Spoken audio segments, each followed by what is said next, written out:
What would be your number one priority during your term as commissioner? Well, my number one priority is pretty simple.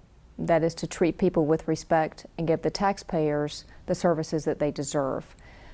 With that said, my plan is in the first 100 days in office to do a deep dive within every single division and department within the Department of Agriculture and look at processes and determine if things are being run efficiently, how we can do better, how can we utilize technology with an end result of focusing on the consumer. What is the one thing that Florida needs to get right in order to remain competitive in 2030? I'm not sure there's just one thing, but I'm going to talk about agriculture specifically. I think that NAFTA is a big impediment to our growers now, and it's going to be incumbent upon the commissioner to be in Washington on a regular basis and to be at the table when we're talking about the renegotiation of NAFTA. We have issues now with our tomato industry specifically, where tomatoes are being dumped into the state from Mexico that is significantly hurting our tomato growers. I mean, typically they need about $10 a box to break even, and they're actually selling now for about $6 a box. So that's been a significant problem for them. But I also want to talk about agritourism and the Fresh from Florida marketing program.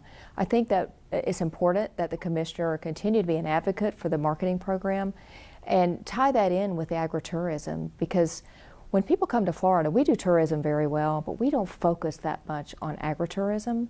And if we did that, it would be a significant increase to our economy, and advertise things like eat fresh from Florida, but don't just eat it. Come live it. Come visit this. Come visit this farm. Come visit this winery. And I think at the end of the day, that will help us significantly increase our economy and increase our tourism sector. Florida's agriculture sector provides Floridians with thousands of jobs and billions in economic revenue. What will you do to ensure Florida's agriculture sector continues to be a leader in the global economy? I think you have to look first and foremost at education. Education of the public, but also education of our young people. Let's talk about programs like Ag Venture and Ag in the Classroom, 4-H, FFA. It's important that we continue to fund those from a state perspective and that the commissioner be an advocate for those programs, because that will raise up our next generation of agriculture producers.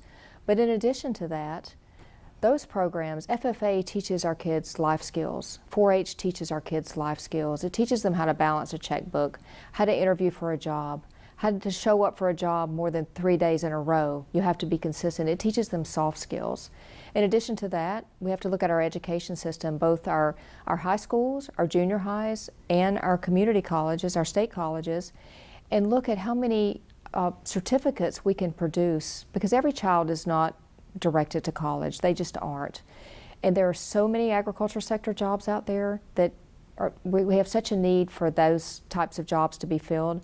And if we focus on our high schools and getting students when they graduate certificate ready, it will be extremely helpful as we move forward and remain competitive in the agriculture economy.